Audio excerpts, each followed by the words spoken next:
Check, check, check. Hello. Oh my goodness. Trying to remember how to use all this stuff. Started hitting record and then immediately the mic stopped working. So here we are. We're going to try this. This is our test. Test.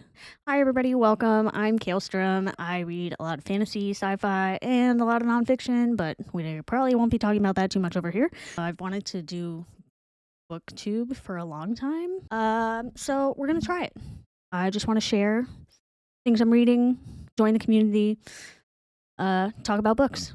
Really, just dug out a bunch of stuff from when my husband and I used to stream on Twitch, and we're gonna see if it all still works. We're gonna record a few things and just see how this goes. I'm doing the hold mic thing. I am not setting everything up right now until I can kind of see how I want to organize stuff, and I don't want to have to be putting mic arms all over my reading area. So I want to start today with books I want to read in 2026 that are a sequel or part of a series that I've already started, continuing a series. So I do have a stack here, but to start us off, I took the cover off of this because I'm currently reading this, but I am reading Jade War. I do have a protective cover on my hardback to make sure that the edges are protected. I'm really enjoying it right now, so this is what I'm currently reading as a sequel, and I can't wait to find out what happens next. This one is kind of odd. It is Brimstone, Callie Hart. I did start this immediately after rereading the first book, and January's been rough, guys. So I DNF'd it. I was not in a space to read it. I'm not sure I'm going to go back to it. I was explaining this to a friend, and I really liked the first book. It was entertaining, but it wasn't giving me enough to want to continue, I don't think.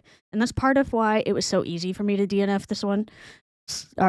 Put it down for now is what I think I'm doing, but it might be a DNF because I'm not sure how much is there that I really am excited to go back into. The first story ended, and I kind of liked where it ended, even though I know there's things that happened that kind of changed everything for the main characters, but yeah. I just don't know. I don't know if I'm going to have the mindset for it. I've been growing into I don't want to say growing. I've been shifting into more high fantasy lately. I go through cycles. I think I'm kind of coming out of a romance era for now, and Brimstone just may not be. It just may not be something I read. And then, in no particular order, here we are starting a stack. So we got Bookshops and Bone Dust. I really want to read this this year. I enjoyed the first book. It was cute. It was, what is it called? Where is it? Oh, it's right there.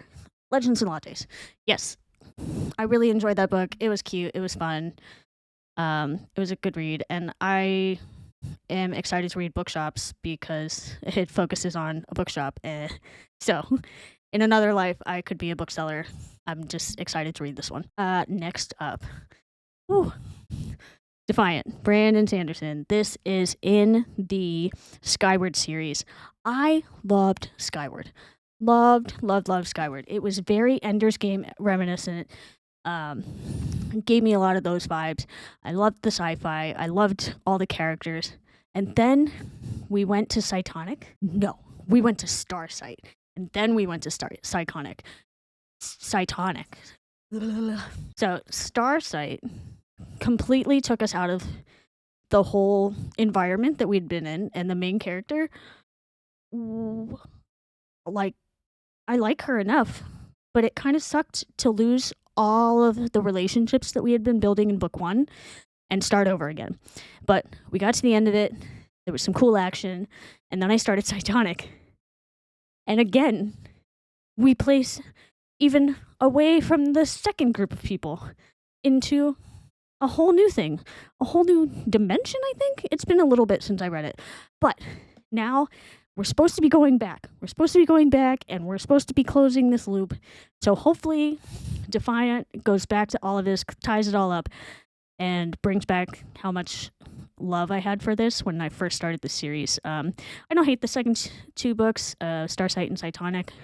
but they definitely just did not keep my attention in the same way the Skyward did. So, hoping for good things on this one. Okay, this one is a controversial one. Ready Player 2. This has been sitting on our shelves, my husband and mine's shelves, for years. We both loved Ready Player One. I'm gonna tell you a quick story. My husband, super cute. He has the cutest ideas for gifts and stuff.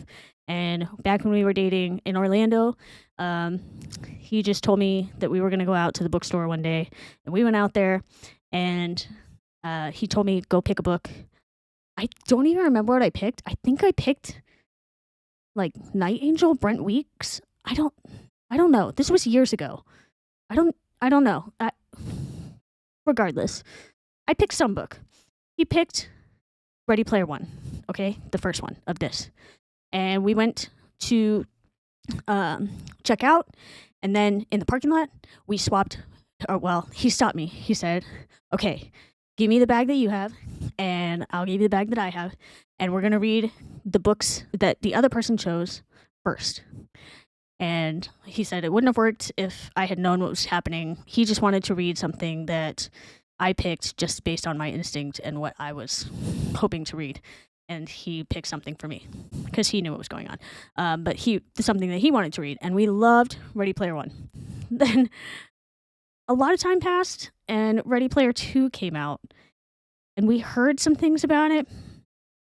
And it just, again, kind of like with Brimstone, where we are not sure that we need more, but we've had it.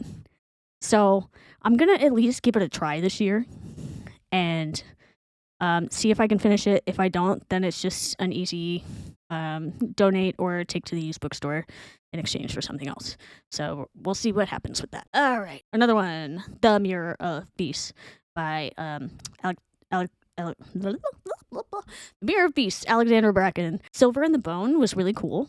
I kind of didn't expect it to be as fun as it was. I have read a lot of Arthurian retellings, and it was different to me, so I enjoyed it, and I really want to get into Mirror of Beasts. I just haven't picked it up yet. Another one that I've had on my shelf for a little while, I think since it came out. The Last Wish of Bristol Keats, Mary E. Peterson. The first book was The Courting of Bristol Keats. I really liked this too, although I can't remember too much about it, so I might have to reread the first book because I read the first book so fast that I just have kind of vague ideas about what happened. I don't remember too much about the details, but I do remember very much enjoying it, enjoying the writing style. There were some short chapters that kind of sped stuff up, but they didn't feel like they were leaving anything out. It was just cool how the author paced this one. So I'm excited to dive into the second one after maybe rereading the first one again. Now we're two books that have not come out yet, but these two should have sequels this year. I definitely want to read the sequel to The Night and the Moth by Rachel Gillig. This one, Rachel has a really cool imagination. What's her other series? Oh, One Dark Window, Two Twisted Crowns was really interesting. I don't have copies of those because Two Twisted Crowns, just the ending didn't sit right with me. It was not my favorite, but I do really enjoy this author's writing and imagination, so I'm excited to read the second one of The Night and the Moth because, again, cool ideas in here. Next one up, coming out this year, is the sequel to The Adventures of Amina Al-Sarafi by Shannon Chakraborty. This was awesome. This came at a good time. I read this at the same time that I read the first book for Godkiller, and I had been in a spot where I needed a book or two, in that case, where the main character was not 18. And this was it, and so was Godkiller. I mean, we do have one character in Godkiller that's younger, but for the most part, Kissin was the main part of the story for Godkiller. Amina, older, she even talks about it before going back out on the sea, her knees cracking and not being sure she can keep up with life on the ship anymore. And I was like, these are the feels right now, okay? I am in my 30s. I'm starting to feel this. So it was really nice to have that older perspective in a fantasy novel. So I'm excited for book 2. These books don't have dates for the next book in the series or um, series for both of these actually. So I don't have the second one for this book, but the third book for the Mortal Fates, I cried at the end of book 2. This is book 1. I don't have book 2 right now. I'm looking for a nice copy of it, but the end of book 2, I cried. I can't wait for a third book. She's doing some stuff on Instagram right now, teasing a different set of books or short stories. I'm not sure. I haven't read those before. So there's been no news on whether a third book is being written, but it kind of ended on a cliffhanger in book 2. So I'm hoping book 3 comes soon, please. Another one we're not sure about is book 2 for In the Shadow of Lightning by Brian McClellan. I read both of his Powder Mage arcs and love those. I love In the Shadow of Lightning. Just really cool stuff. Another person, I believe Brian McClellan had classes with Brandon Sanderson, and you can very much tell with his magic systems, Brian's magic systems, but he's got a really cool imagination too, and it's just really interesting to read something different and see what kind of magic he brings to his world. I forgot another one I don't have the first book for. The second book for Metal Slinger is coming out. I'll put it up on the screen somewhere there somewhere. But Metal Slinger, I really want to read the second one for that. It's your typical romantasy, fantasy romance, whatever you want to call it. There's a lot of tropes that are recognizable. There's a lot of things that happen that are recognizable, but I really like the way the author wrote this. It was entertaining. And then the end, I don't know why it shocked me so much, but the end of that book shocked me a lot. And I am anticipating book 2. I think that's it. Those are all sequels and next books in the series that I want to read in 2026. Oh, that's a lot. Okay. So I'm new here in the booktube space. I'm hoping to be able to become part of the community, share my love of books with everybody, talk about books with people, and just enjoy reading.